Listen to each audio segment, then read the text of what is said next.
Everyone, let's bow our head.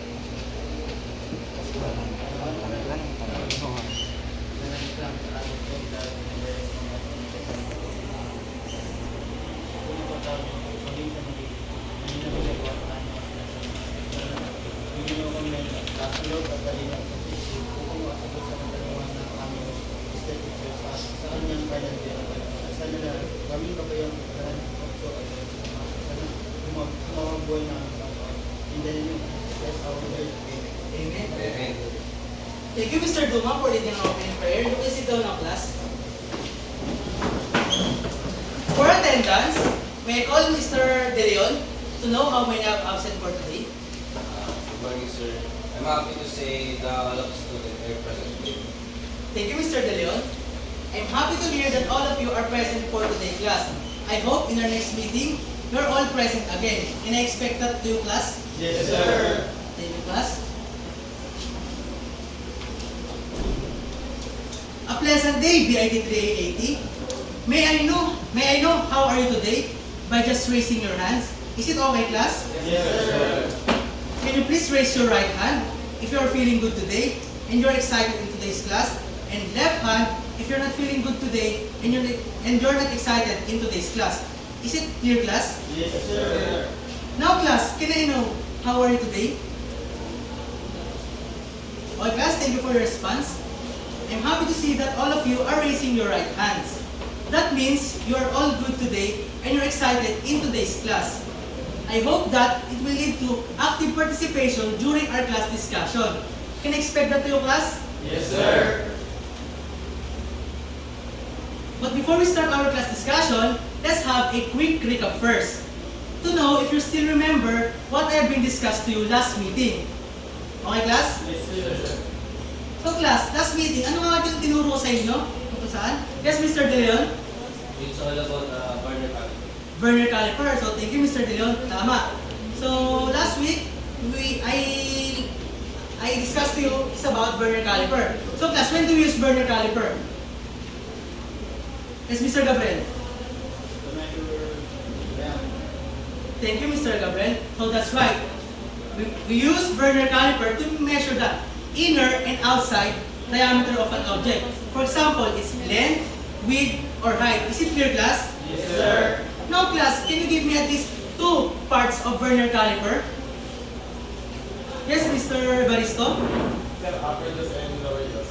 Upper and lower jaws. Can you give the function of upper and lower jaws, Mr. Baristo? Sir, lower jaws, ginagamit sa para measure yung outside dimension or diameter. And yung upper jaws, inner. Thank you, Mr. Baristo. So, tama, class. Ang upper jaws is ginagamit natin to measure the inner o yung loob na bahagi ng isang object. So, yung length, width, and height nito. Then, yung lower jaws, ginagamit natin ito to measure the outside dimension or diameter of an object. Anyone, class, who wants to give another parts of Werner caliper? Yes, Mr. Duma? Time scale is stable. Time scale for the space is stable. Thank you. Can you please give the function, Mr. The Duma? time scale po is adjustment of the main scale. And the fixed scale po is a fix of the measurement to maintain the measure. So, thank you, Mr. Duma. Thank you, Mr. Duma. So, tama, class. I'm happy to hear all of your answer, class. That means you still remember what I have been discussed to you last meeting. Now, class, may tanong lang ako sa inyo. Naalala niyo ba yung accident na nangyari last week sa Marcos Highway? Yes, sir. Can you, Mr. Baristo, can you share what happened in Marcos Highway last week? Sir, parang naman na premi yung Honda Civic po kaya gumagana pa. Thank you, Mr. Baristo. So, nangyari nakaraan, class, sa Marcos Highway is sumalpak yung kotse dun sa may truck. So, bumunggo siya, sobrang bilis niya. Sa tingin nyo kaya, class, ano kaya yung components ng sasakyan natin yung responsible para mag-prevent na mangyari yung ganong aksidente? Yes, Mr. Gabriel? Brake system. Brake system. So, ano nga yung purpose ng brake system natin, Mr. Rotoni?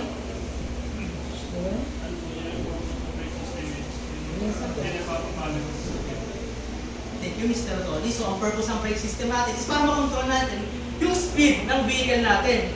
So, mapapabagal ito, and then mapapahinto yung sasakyan natin. So, sa components ng brake system natin, class, anong parts ng brake system natin yung responsible sa bagay yun? Yes, Mr. De Leon. Brake pads. Brake pads. Thank you, Mr. De Leon. Mr. Castañeda, can you give me the function of brake pads? Okay, but sir, siya yung para bibigyan ng friction between sa rotor para ng activity ng pagbalit. Thank you, Mr. Castañeda. Tama.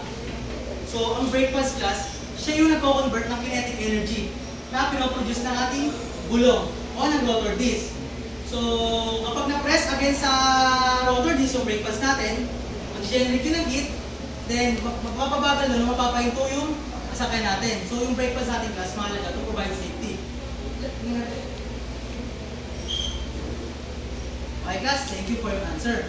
Now class, do you have any no idea kung ano ituturo ko sa inyo ngayong araw na to? Do you have any idea? Yes, Mr. Baristo, do you have any idea? About braking system and Braking system or learning academy. burner caliper? Anyone? Thank you, Mr. Baristo, for your answer. Anyone? Brake pads. Brake pads. So, tingnan natin class, kung brake pads nga ba? So, tama class. Ang pag-aaral natin ngayon is may patungkol sa brake pads. So, ngayon, meron na kayong kahit papaano konting idea about sa brake pads. Ang gusto ko na lang na gawin nyo is to listen carefully. And if it's okay, to take down notes. Okay, so if I ask you any question, you can answer. Is it okay, class? Yes, sir. Okay. But before we proceed to our discussion, let us know the learning objectives of this lesson. At the end of the lesson, the student should be able to first is to define brake pads. Next is to identify the components of brake pads. Third is to differentiate the types of brake pads. Next is to perform brake pads checking using standard brake pad specification. And lastly is to appreciate the importance of brake pads. Now class, what is brake pads? Mr. Fernandez, what is brake pads? Brake pads are common disc brake, disc lever accumulating other components. Brake pads are composed of steel brake, steel bracket plates, which friction material found on the surface at plates in the disc brake pad. Thank you, Mr. Fernandez. So class, based sa binasa ni Mr. Fernandez, ano yung pagkakaintindi niyo sa brake pads? Yes, Mr. Duma. About sa brake pad po, sa gawa po siya sa steel bottom plates po sa friction materials po. Anyone class? Thank you, Mr. Duma. Anyone class who wants to give their idea about sa brake pads? Yes, Mr. Diramas? Siya yung nag-create ng friction sir sa rotor. Okay, class. Thank you, Mr. Diramas.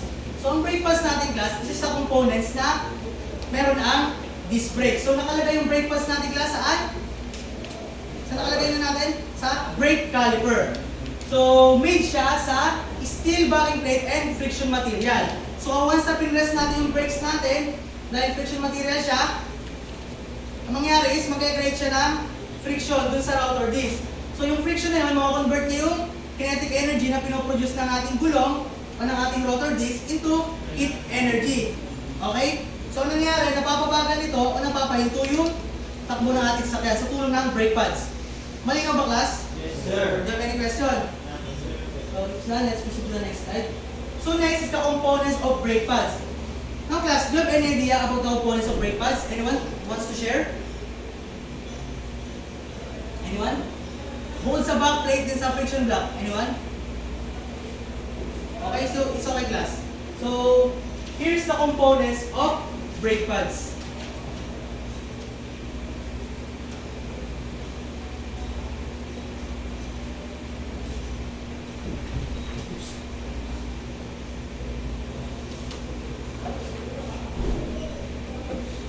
Kita ba siya, class? Ay, kita ba siya, class? So, ito yung, imagine class, ito yung brake pads natin. Tapos, dinisect natin siya, iniwalay natin siya. Okay, so ito yung tsura niya. So, ang first component ng brake pads natin is noise reduction shim. So, what is noise reduction shim? Anyone?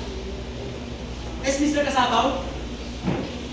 The shim acts as an insulating device to reduce the transmittance of vibration and noise from the backing plate to the alley.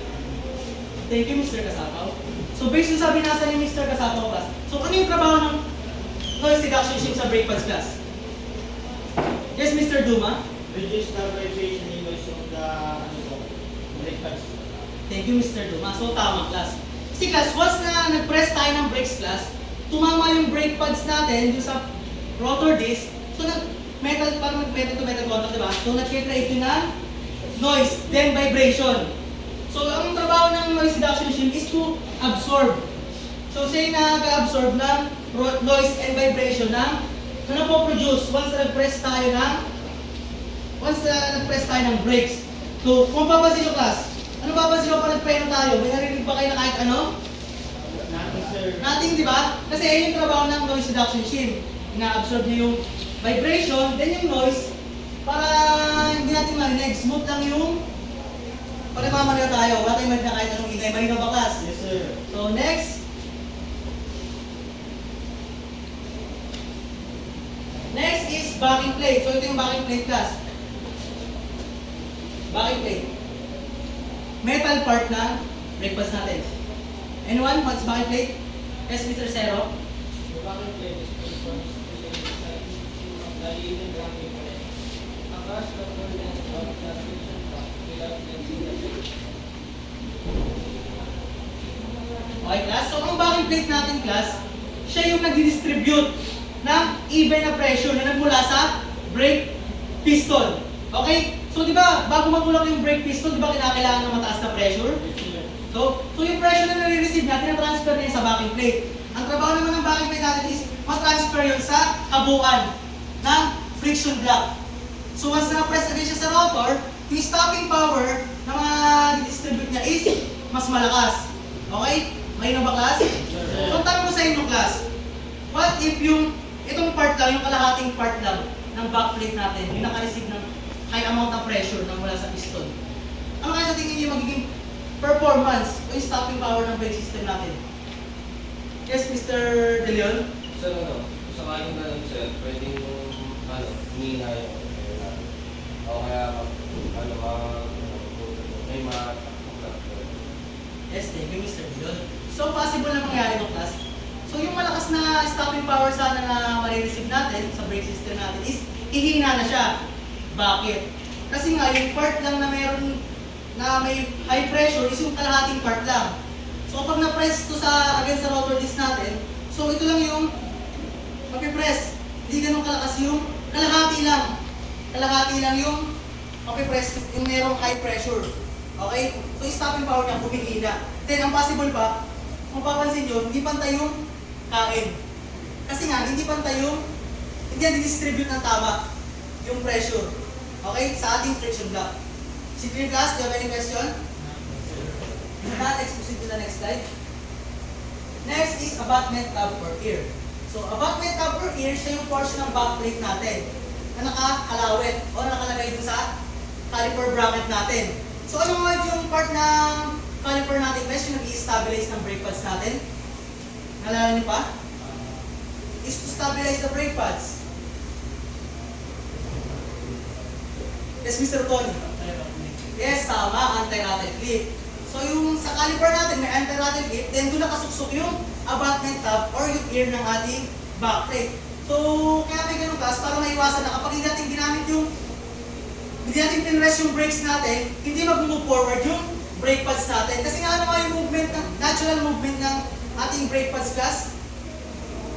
Pa-forward kapag nag-press tayo, then pa-backward kapag nirelease natin. So yung pinaprevent na mangyari ng abutment tab or ear, kaya may abutment tab or ear yung brake pads natin. So imagine, class, walang abutment tab or ear yung brake pads natin. Then, sinalpak mo lang siyang ganun. Anong possible na mangyari kapag nagmamanaya tayo? Yes, Mr. Balisto. Tama. Thank you, Mr. Balisto. Tama. Possible na matanggal o gumalaw-galaw. So, kahit hindi natin pinipress, yung brakes, nag-move forward siya. Okay? Kasi hindi siya wala siyang pinagkakapitan eh. Walang abutment tab or ear. Okay? Malinaw ba, class? Do you have any question? Thank you. Next. Banding adhesive. So, yung banding adhesive natin, class. So, ito yung backplate, then friction block. So, siya yung responsible para mapagdikit yung dalawang bagay na to. So, imagine, class, may papel ako dito, cardboard. Sakasalpak mo na yan, pagdikit mo. Nung binitawan mo, nagtaka ka, ba't nahulog? Ba't nga nahulog yung, class? Walang pandikit, tama. Di ba kahit anong bagay man yan na gusto yung pagdikit, siyempre ginagamitan natin ang pandikit. Kahit anong pilit mong salpak dyan, salpak mong pagdikitin mo, matatanggal yan. So, ganun din sa backplate, then sa friction block sa brake pads natin. Ang purpose ng body ng adhesive natin is mapagdikit yung dalawa. Under the most extreme condition. So, mainit man yan, malamig man yan, hindi mapag-iniwalay itong dalawang bagay na to sa tulong ng bonding adhesive. May nabakas? Next, underlayer. So, underlayer natin, guys, siya yung nasa lower part itong friction block natin. Okay? Lower part. So, made siya ng more content ng binding resin kumpara sa friction material. Okay? Tandaan ha, mas marami siyang content ng binding resin kumpara sa friction material. Kaya kung mapapansin nyo class, kapag bumili na yung peno natin, titingnan natin, di ba? Parang pud-pud na. Bakit class? Ba't tumina yung peno natin? Anong dahilan? Anyone? Mr. De Leon, can you give? Kasi po sa good na. Good na sa liwan, yung breakpad natin. Kaya minsan yan nararamdaman yung pagtapos ng display po sa Thank you, Mr. De Leon, for your answer. Bukod sa pud-pud na class, tulad nga nabanggit ko, ang underlayer made siya ng more content ng resin, binding resin pandikit, kesa friction material. Kaya kung mapapansin, pag pud-pudan ba, humingi na yung pera natin, ng kapit. Kasi nga sa part na underlayer, yung friction material niya is mababa na. Okay? So, hindi na ganun kalakas yung kapit. Kasi nga puro binding resin. Hindi naman nakakatulong ang binding resin, di ba? Sa pagpapabagal, papapahinto ng sakyan natin. Tama ba, class? Okay, mayroong class. Pagkadaan ha, more content siya ng binding resin kumpara sa friction material. Next naman is yung friction block. So yung friction block natin, ito yung pinaka-pads niya o yung upper layer. So nabanggitan natin yung underlayer. Sabihin natin, sa part ng brake pads, ang underlayer doon 1/3. And sa friction block, 2/3 doon is nagkaan siya, content siya ng high friction material. So mas mataas yung content ng friction material kumpara sa binding adhesive. Kaya kung mapapansin nyo class, kapag bago yung pera natin, yung stopping power ng sakyan natin, ano? I-generate siya. Malakas. Tama, malakas yung stopping power ng brake system natin. Kasi makapal pa yung brake pads natin. Bukod sa makapal, ano nga ulit yun? Content niya, more on friction material kumpara sa binding resin na meron yung under layer. May no ba class? Yes, sir. Okay? Next naman is yung slots. So, yung slots natin class, serve siya as a two function. Okay? Imagine class, na-press to against sa rotor disc. So, ano yung nare-receive ng brake pads natin? Bukod sa nag-create ng friction, ano nag-create niya? Vibration. Tama, vibration. So, nare-receive niya yung vibration, buong pads. Long portion ng vibration nare-receive ng brake pads. Ano kaya possible na mangyari class? Pag continuous, matagal na expose sa vibration yung brake pads natin. Yes, Mr. Duma? Maaari po mabuhay po yung brake pads. Tama class, maaaring magbungal o kaya mag-bend yung ating brake pads kasi nga sa too much na vibration na nare-receive niya. So, ang trabaho ng slots natin, itong hati sa gitna class, siniseparate niya. Inahati niya yung vibration na marireceive ng brake pads natin once na-press to against sa rotor disc. So, mangyari, nababawasan yung vibration na natanggap ng brake pads natin, may iwasan natin na mangyari yung pag-bend ng ating brake pads, then masira yung mismong pads. Di ba paminsan nyo? Nagka-crack, di ba? Bakit class? Bakit nagka-crack? Ano kayang possible na dahilan? Yes, Mr. Zero? Vibration, tama. Na-expose siya sa too much na vibration. So, hindi na kinaya ng brake pads natin. So, nag-crack na siya. Okay? So, ito yung trabaho ng slots natin o prevent na mangyari yun. So, pamagitan ng pag-separate o pagbawas, paghati ng vibration ng tatanggap ng brake pads natin into long portion. So, hinahati niya into two portions. Next naman is to have a exit pathway sa gases. Okay? Kasi nga ba, napakontak sa brake rotor disc natin, napupudpud siya. So, yung mga dust na napupudpud, dito siya dumadaan sa slots natin. Exit pathway siya ng mga gases, ng mga gas. So, hindi kung saan sa mapupunta yung mga gas na nagmula dito sa ating brake pads. Kasi, anong possible na mangyari kasi pag kung saan siya mapupunta? Yes, Mr. Baristo, ano po possible na mangyari? So, pwede siya bumara sa yung between brake pads and this. So, hindi na yung preno. Mag-stack up yung brake pads. Thank you, Mr. Baristo. Totoo, tama. Ang mangyari kas, mabubuo, magkakaroon ng build up sa iba't ibang part ng ating preno. So, mangyari, pwede ma-stop. So, di ba, imbis na magtulak mo ng maayos, pigil. Kasi nga may build up. Kasi kung saan napupunta yung mga contaminants na imbis na dadaan sa slugs, yeah, mas maayos siyang na ilalabas. Kaya papansin ko kasi pag service tayo ng brake pads, di ba, marami na nilala yung apple. Kasi nga doon siya dumadaan. So, ang ginagawa natin, nililinis na natin. Okay? So, malinaw ba, class? Yes, sir. Again, ano nga yung dalawang function ng slugs natin? Anyone? Yes, Mr. Gabriel? To less the excessive vibration po. Then, nagiging pathway po siya ng mga class po. Thank you, Mr. Gabriel. So, tama, class. So, do you have any question, class? None? So, if you don't have any question, class, I'm going to ask you a question. Can you please give me at least 3 components of brake pads? Anyone? Components of brake pads. Kung nakikinig talaga kayo. Mr. Castañeda, can you give me at least 1? Batman ka. Siya yung nag-serve na parang lakto kahit hindi wala yung mismo balikan na. Thank you, Mr. Castañeda. So, tama, class. Class 2, class. Anyone? Yes, Mr. Cero? Slots. So, anong purpose ng slots natin? Siya po yung nag-rest ko ng vibration. Siya din po yung dinadaanan ng gas ko na at gas. Thank you, Mr. Cero. That's right. Yes, Mr. Baristo. Sir, naman yung LSC. Yung nag-isip yung diit sa ano, sa state data, sa friction na friction na ano. Bishop lang. Okay, thank you, Mr. Baristo. So, tama, class. So, masaya naman ako, class, naman yung mga sagot nyo, yung sabihin nun is, mas naiintindihan nyo talaga, class, yung ituturo sa inyo. So, mag-proceed na tayo sa next slide. Okay, so, may idea na tayo about sa brake pads, na sa mga components nito. Ngayon naman, dadako na tayo sa types of brake pads. Anyone, class, may idea na ba kayo sa iba't ibang types na brake pads na meron tayo? Yes, Mr. De Leon. Metallic po. Metallic brake pads. So, thank you, Mr. De Leon. Yes, Mr. Castañeda. Organic po. Organic. So, thank you for your answer. So, tingnan. Do you have any answer, Mr. Kasapaw? Ceramic brake. Ceramic brake pads. So, thank you for your answer, class. Let's see, kung yung mga sinabi yung yun is nandito sa types ng brake pad. So, semi-metallic brake pads. So, tama si Mr. De Leon. So, ang semi-metallic brake pads natin, class, made siya out of 30 to 70% ng metal materials. Kaya nga siya tinawag na semi-metallic or metallic brake pads. Kasi gawa siya sa metals. Okay? Like copper, iron, steel, or other components. So dahil anong karakteristik ng brake pads natin? Anong karakteristik ng semi-metallic brake pads, class? Dahil made na sa metals. Anong karakteristik niya? Yes, Mr. Baristo. Matigas na matigas. Matigas, matibay. So pang matagalan yung ganitong brake pads, class, semi-metallic brake pads, pang matagalan. So kapag pang matagalan ka, saan ibig sabihin nun? Yes, Mr. De Leon. Ano po? Ibig sabihin, talaga siya. Very recommended po gamitin sa mga sasakyan. Comment section. So thank you, Mr. Baristo. Mr. De Leon, sorry.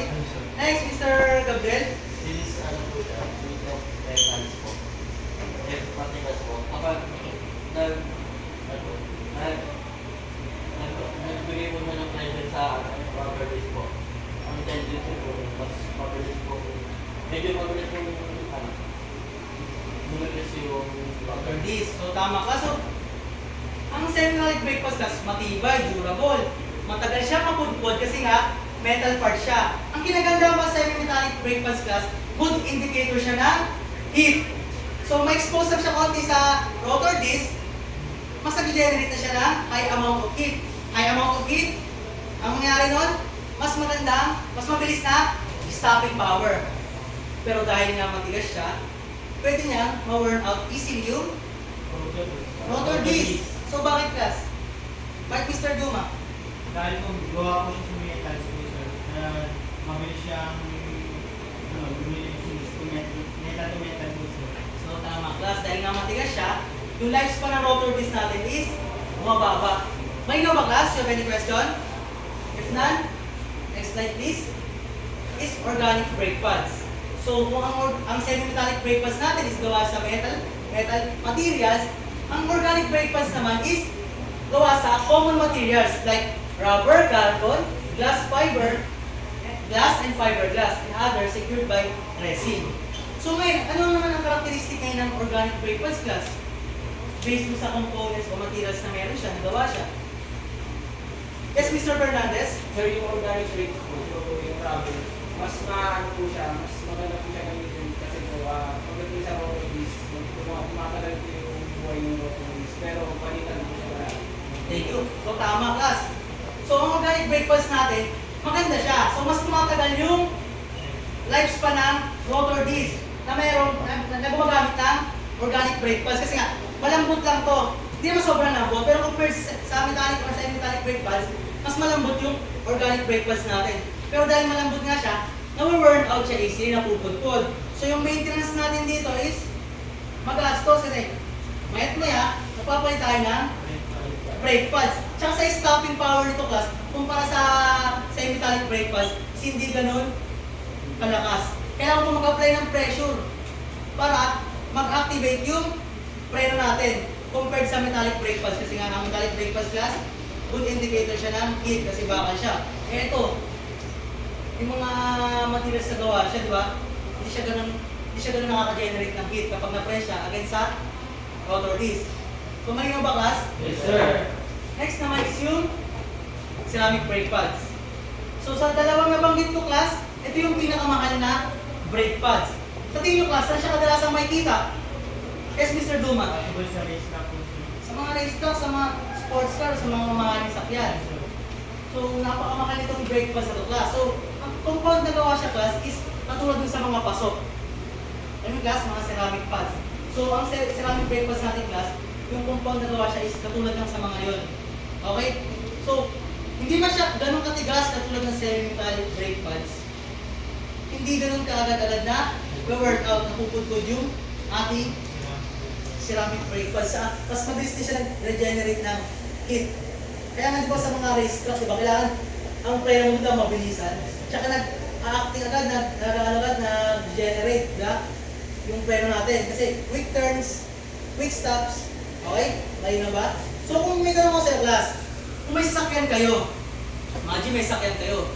Sa tatlong brake pads na binanggit ko, ano yung gagamitin nyo? Ano yung preferred na gagamitin nyo? Sasakyan nyo. Yes, Mr. Abalisto? Kung may budget ka din naman, mag-ceramic brake pads na ako kasi matibay tayo yung action brake power. No, thank you, Mr. Abalisto. Anyone? Yes, Mr. Fernandez. Sir, kung sa akong mga gamitin ko ng brakes na ceramic brakes din po, kasi po, yung durability tsaka yung lifespan ng mismo brake, tatalaga sa hindi na po mag-maintenance ng palit-palit. Yes, Mr. Kasapaw. Pero mga akin, ceramic brake pads din po. Kasi when it comes to safety po, sir, mas matibay po talaga yung ceramic kaysa po sa dalawang brake pads. Thank you, Mr. Kasapaw, for answer. Mr. De Leon, do you have any? Ano? Yes. Kung puro sa budget, kung low budget ka naman, di ka naman alam. Kung marunong ka naman mag-maintenance or ano. Or pag may pera ka naman, sira ka kayo naman. Class, thank you for your answer. So, tama yan, class. Nakadepende pa rin to, class, sa kung ano yung meron tayo. So, kung may pera naman kayo, bakit hindi? Bakit hindi kayo bumili o gumamit ng ceramic brake pads para sa inyong braking system, di ba? Para mas ma-provide yung performance na gusto, hinahanap nyo when it comes to braking power. Pero kung low quality naman, kung wala naman kayong budget, pwede naman gamitin yung dalawa, yung semi-metallic or organic brake pads. Kasi nga, same lang naman sila purpose class eh. Di ba? Naiba lang dun sa performance. Pero pareha sila nagpo-provide ng braking power. Okay, malinaw ba class? Yes, sir. Do you have any question? Okay class? Let's proceed to the next slide. Next is brake pad standard specification. So pagdating class sa pag-service ng brake pads natin class, titingnan natin kung okay pa ba yung brake pads natin, kung pwede pa palitin na, meron tayong tatawag na standard specification based sa thickness na meron yung brake pads. So iba't ibang model class, meron din silang iba't ibang specification. For example, Honda. Ang new brake pads, masabi pa na bagong brake pads kapag 15mm pa yung kapal niya.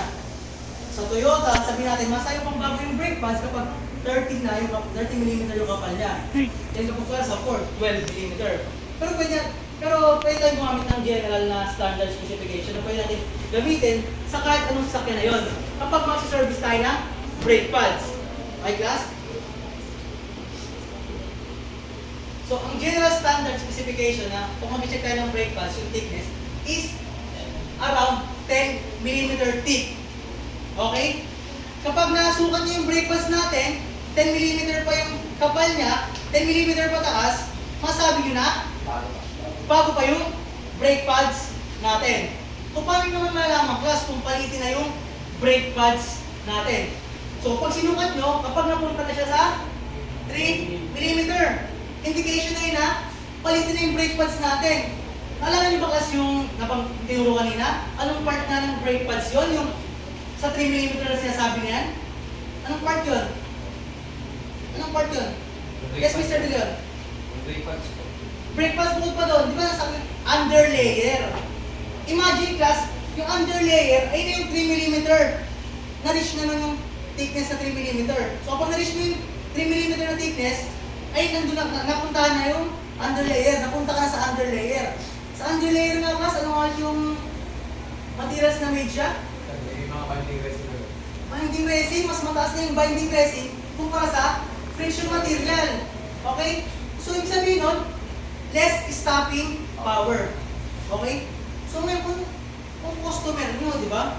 Ano yung sasabihin nyo sa akin, di ba? Sabihin, sir, palitin na po kasi na-reach na yung 3 mm thickness. Paano kung makulit nyo, customer? Di sir, baka pwede po yan. Pwede po yan kasi wala pang budget. Sinagad niya hanggang 1.5 mm pababa. Napunta ka na ngayon sa backplate. Sa napansin niya, ang ingay, ang ingay, papuy-preno ako. Ano kayo possible na cost ng gas? Yes, Mr. Duma. Sir, metal na po siya sa rotor po. Marami yung metal sa rotor po. Kaya yung focus ng inyo po. Thank you, Mr. Duma. So, tama si Mr. Duma, class. Ano nangyari, class? Indication na rin yun. Napudpud na yung brake pads natin. Kapag nagpaneo kayo, nagpreno kayo, may narinig kayong ingay, indication na yun na metal to metal contact na yung nangyayari. Backplate tsaka rotor disc na yung nangyayari, class. Nagkakadikit. Okay? So, bukod sa humina na yung preno natin, nasira pa nito yung rotor disc natin. Okay, class? Malinaw ba, class? Do you have any question? Okay, class, may tanong ako sa inyo. For example, nag-service kayo ng brakes. Ang sukat nyo is 7 mm. Can you give me a recommendation? Ano bibigyan yung recommendation sa akin? Yes, Mr. Baristo. pwede pa siya linisin na pwede magamit. Pwede pa magamit. Kasi nga, yung newly brake pads is 10 mm sa 8 mm. So, makapal pa yung class. So, yung frictional material ng brake pads na yun is marami pa. Content pa siya ng maraming friction material. So, yung maka-generate pa siya ng magandang stopping power. Paano naman class kung 4 mm na siya? Ano yung na-recommend nyo sa akin pag umabot ng 4 mm? Yes, Mr. De Leon. Pwede na palitan siya. Pwede na palitan. Para hindi na makakulit sa pinag. So, tama. So, yun yung parang early na gagawin natin para ma-prevent natin na mangyari na mag-cause pa ng accident, di ba? Kasi, ganito yung class. Kahit ayos yung components ng brake system natin, class. Sa pedal, master cylinder, mga brake lines, brake caliper. Kung pudpud ang brake pads natin, class, hindi na mapoprovide yung stopping power o yung braking power na kinakailangan natin. Di ba? Pwede ba yung mag-lead sa accident? Okay, class? Malinaw ba? Do you have any question? If none, proceed tayo sa activity, class. So, who wants to be a representative of Group 1? Representative. Yes, Mr. Baristo. Please stand up. Group 2 representative, class. Yes, Mr. Gabriel. Ito. Okay, class. So, bali yung mangyari, magpalitan lang po kayo Mr. Baristo ni Mr. Gabriel. Ito. Tapos, punta po yung Mr. Bilal niya. Okay? For activity, class, using a Vernier caliper, magpe-perform tayo ng brake pads. Okay? Brake pads inspection. So, i-check natin yung thickness ng brake pads kung okay pa ba to. So, after na na-measure nyo na yung thickness ng brake pads natin, na-measure nyo na, Ganyan, na-measure nyo na. Ang gagawin nyo is ilalagay nyo yung measurement na nasukat nyo. As ang susundin nyo is yung standard specification na tinuro ko sa inyo. Ano nga yung class? Kapag newly pa yung brake pads, anong sukat niya? Yes, Mr. Gabriel. 10 mm. Kapag palitin na siya, yes, Mr. Duma. 3 mm. So, ganun gagawin nyo, class. Kapag na-measure nyo yung thickness ng brake pads natin, tsaka kayo magbibigay ng recommendation. Okay, malinaw ba, class? Yes, sir. So, sa pag-grade ng activity nyo, class, meron tayong dalawang check dyan. Yung actual performance, tsaka yung written works. Sa actual performance class, yung cooperation ng bawat isa inyo. Okay? Kung nag-ooperate kayo lahat, nag-ooperate kayo lahat, tumutulong kayo sa activity natin, ang possible na makuha nyo is 10 points. Pero kung isa lang yung gumagawa sa inyo, isa, dalawa lang gumagawa sa inyo, ano possible na makuha? Mas mababa na 10 points. Malinaw ba? Yes, sir. Next naman sa performance natin class. Pagdating sa performance class, kung paano nyo ginagawa yung pagsukat ng ating brake pads. Okay, titignan ko dun kung tama ba yung paggamit ng vernier caliper, susundan nyo ba kung tama ba yung pagsukat nyo. Okay? Yes, sir. Saka yung mastery, papasok doon. Pag nagawa nyo yun, 10 points. Kapag hindi, mas mababa. Malinaw? Yes, sir. Sa written works naman class, doon papasok yung reflection. I-grade ko yung reflection nyo. After nyo na na-measure yung kapal ng brake pads natin, magbibigay na kayo sa akin ng recommendation. For example, ako yung customer nyo. Magkakaroon ng service sa inyo. Puprovide kayo ng service sa akin sa brake pads. Tatanong ko, Sir, kamusta na po ba yung brake pads ko based dun sa inspection na ginawa nyo? Pwede ba po ba yung brake pads ko o palitin na? Ayun yung sasagutin nyo. Okay? So sa pagsagot nun, kailangan 2-3 sentence. Hindi pwedeng, Sir, okay na. Maano nyo ba ako? Nung may kahit nyo ba ako? Nung papaniwala nyo ba ako? Bakit okay pa? Bakit hindi pa? Okay, so ipapaliwanag nyo rin class. Based dun sa standard specification na natutunan nyo. Okay? Then sa detail, kailangan detalyado siya. Kailangan na iintindihan siya. Hindi na po pwede, sir, ganyan. Hindi na maintindihan. Bakit hindi pa pwede? Bakit hindi na pwede? Bakit pwede pa? Kailangan detalyado siya, class. Okay? So, pag nakuha nyo lahat yun, ang possible na score nyo is 40 points. Okay, class, meron kayong 5 minutes to perform the activity. Okay, class? So, ikaw yung class, kuhain na to ngayon. Dalawa eh. Each yung representative muna. Then yung bond paper na pinrovide ko kanina, parehin na lang. 37 minutes, that's 5 minutes, 40. Ano po yung isa? Then ito po yung brake pads. Okay, class, iyan nyo class, ibilog nyo yung upuan nyo, mas maganda. Ibilog nyo yung upuan nyo.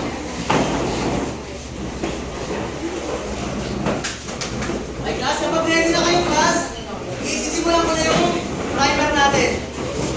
Okay, class, ayusin nyo muna. Okay, class? Ready na ba kayo lahat, class? Set up na? Set up na, class? Okay na? Kahit saan dyan? Okay, class, malinaw? Okay, class, isimulan ko na yung timer natin, class, ha? Meron na kayong 5 minutes para tapusin tong activity na to. Okay?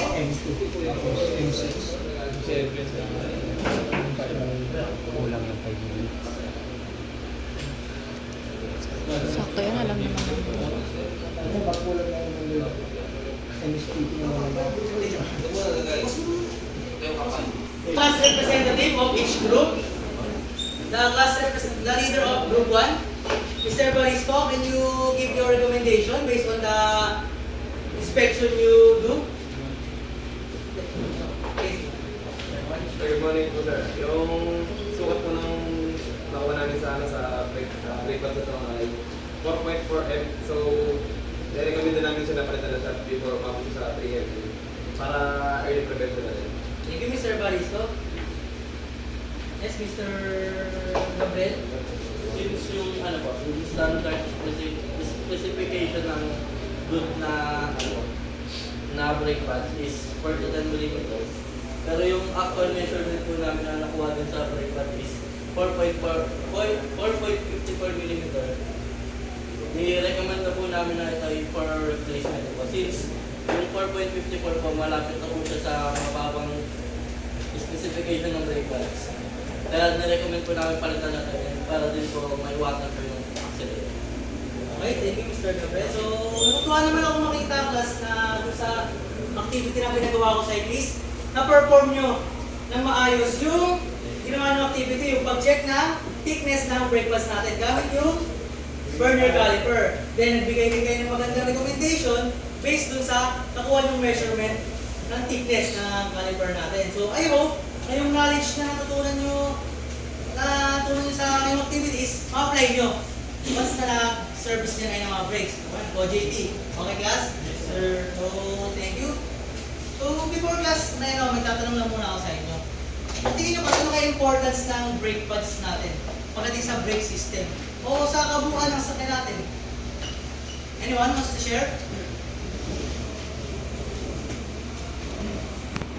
Yes, Mr. Duma. Ako yung brake pad. Sa brake pads, insight mo. Natutunan mo sa kabuuan nating lesson.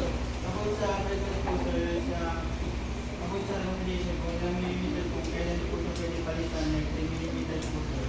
Yun ang pinag-tunod sa Okay, thank you. Anyone class wants to give their insights? Yes, Mr. De Leon. Sa natutunan ko sa brake pads mo is meron pala tatlong types. Meron siyang metallic, meron siyang granite, tsaka ceramic. Thank you, Mr. De Leon. Anyone class? Yes, Mr. Baristo. Ito sa brake pad, sir. Natutuwa mo yung mga parts niya, yung kanya-kanya mga parts. Okay, thank you, Mr. Baristo. Yes, Mr. Gabriel. Yung brake pads po, nagbibigay po siya ng malaking role sa braking system ng sasakyan natin. And yung brake pads po, may limitation na din po yung usage niya. Kaya pag naubos na po yung pressure material po sa brake pads, for replacement na rin po talaga ito para mas mawasan po yung accident. Thank you, Mr. Gabriel. So, thank you for your answer, class. So, natutuwa naman ako marinig yung mga sagot nyo kasi nakikita talaga sa mga sagot nyo na nakikinig kayo simula una hanggang dulo ng lesson natin. Ang gusto kong ibagi, parang para summarize lang. So, yung brake pads natin, class, is napoprovide talaga ng safety pagdating sa vehicle natin. Isa siyang pinaka major component ng braking system natin, class. Kung yan nabanggit ko kayo na class, diba? Kahit sabihin natin ipa-function yung brake pedal natin na maayos, yung master cylinder, mga brake lines, brake caliper natin, nagpa-function na maayos, pero yung brake pads natin, class, hindi siya in good condition, diba? Hindi naman po provide yung safety na kinakailangan natin. Pwede pa yung mag-lead sa accident. So, pinaka talaga is to provide safety sa mga taong nakasakay dun sa vehicle na yon. Okay, malinaw ba, class? Is there any question? So, thank you. So, class, meron tayong quiz. So, for quiz class, read the following question and write the correct answer with that space provided. Kaya hindi lang class, maglabas na kayo ng parang paper. Kahit anong paper, class.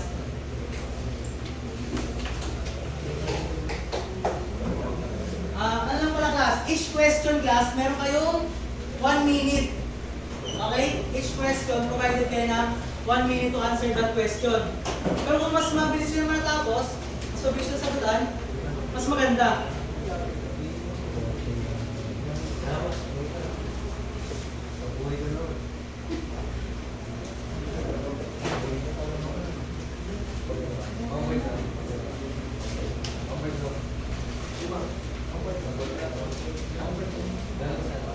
Okay lang, kahit 1 word. Walang problema.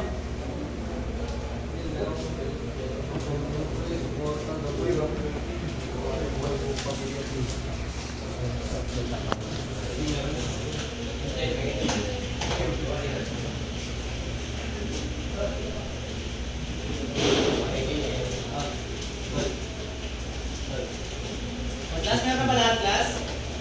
So kapag meron na lahat, class, pwede na simulan, class. Then sabihin niyo na lang ako kung next slide niya. Pagtapos ko ng sagutan.